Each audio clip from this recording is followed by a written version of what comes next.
welcome back to my channel. I hope you're all doing well out there. And today we're going to head to the Natural History Museum in Chicago. But before we take that trip, do me a favor, like, comment, and subscribe. Join me here. I greatly would appreciate that.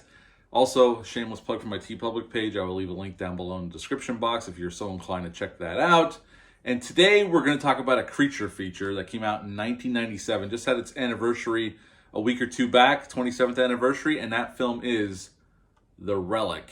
Yes, this film came out January 10th of 1997. Although it was supposed to come out August of 96, it got pushed back because the special effects work wasn't done. They needed more time, so they pushed the release date off, and this became a winter release in January, which back then was a dumping ground.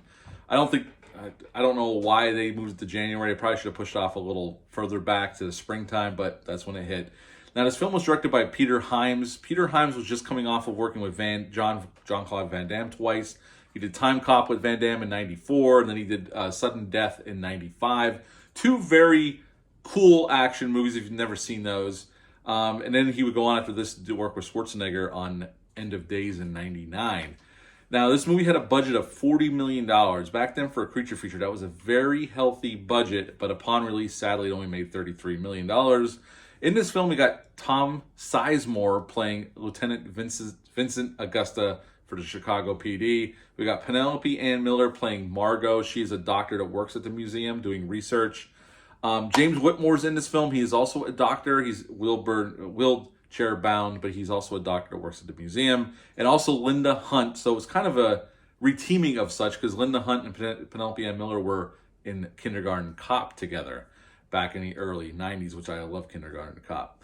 And in this film, right in the beginning of the film, we see John Whitney, and he also works for the museum in Chicago, but he's in the South American jungles, doing research on this tribe, and they're doing this ritual around this fire. It's nighttime, and they put this stuff in this drink and give it to him, and he drinks it. And pretty soon, he's frantic. He goes to the docks, trying to stop them from sending the shipment back to Chicago, because he has a bunch of stuff on boxes going on the ship. And he gets on the ship thinking his boxes are on there, but nope, they're still on the dock, and he goes on the ship. We fast forward a little bit, and all of a sudden there's this ship in the harbor in Chicago, and everybody on it's dead.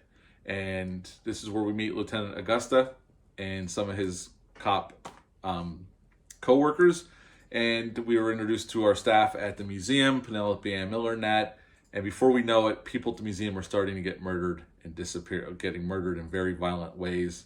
So violent, in fact, that their heads are being ripped off and their hypothalamuses are taken out of their brains. And the cops don't know who it is, and they're searching the museum. They find this guy who's been convicted of rape and some other horrendous crimes hiding out in the sub-basements of the museum, and they kill him.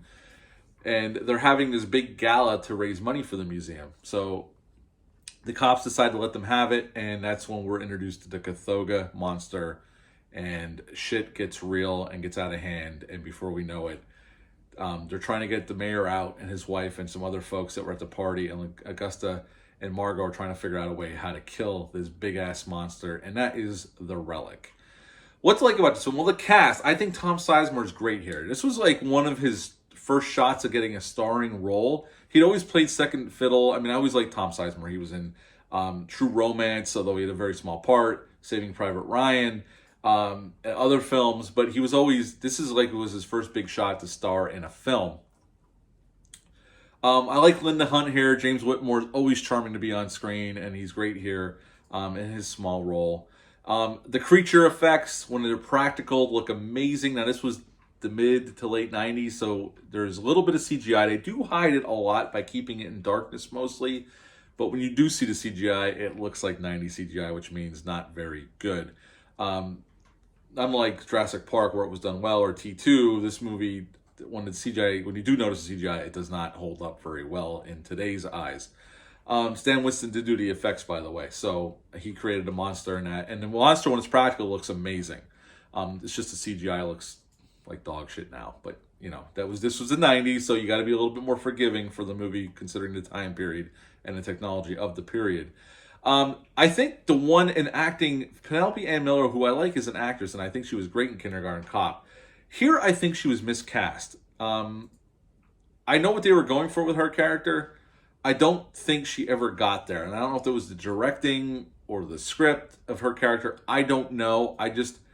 Watching it again, and I've watched this film many times. I mean, I've owned this Blu-ray for a while, but I used to own it on DVD and that. Her performance is a little off. It always kind of bothered me, but it's even more bothersome now. It's not that she's awful. I just don't think she was the right person for this role. Not, she's fine, but I think there was better actresses they probably could have gotten for this role.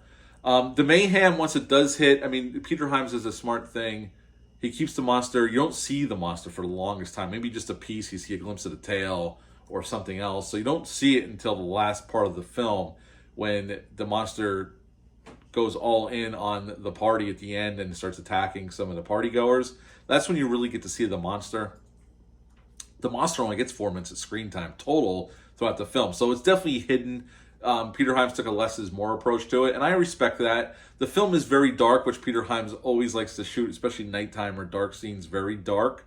So it helps hide the creature. But again, when it is practical and you do get a good look at it, it looks awesome. Hats off to Stan Winston and his crew. They did a fantastic job on this creature, as they always did back then.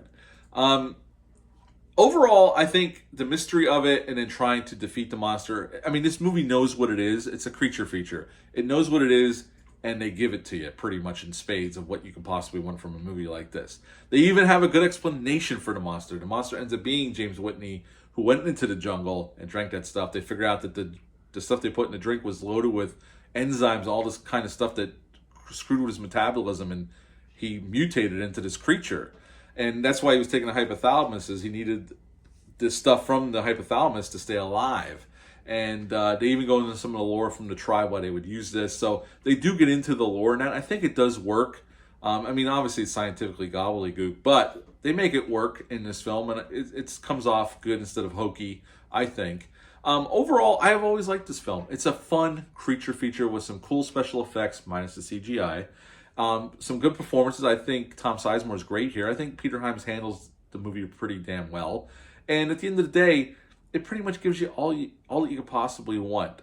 This movie was based on a book, which I've never read. The book was set in New York. They tried to shoot this in New York, but none of the museums wanted anything to do with this film. So the Chicago History Museum said, okay, come here and shoot. And they shot it in Chicago. So that's pretty cool. Overall, this is just a solid creature feature with some good special effects, some good acting, some great mood and suspense by Peter Hyams. So at the end of the day, I would give The Relic an 8 out of 10.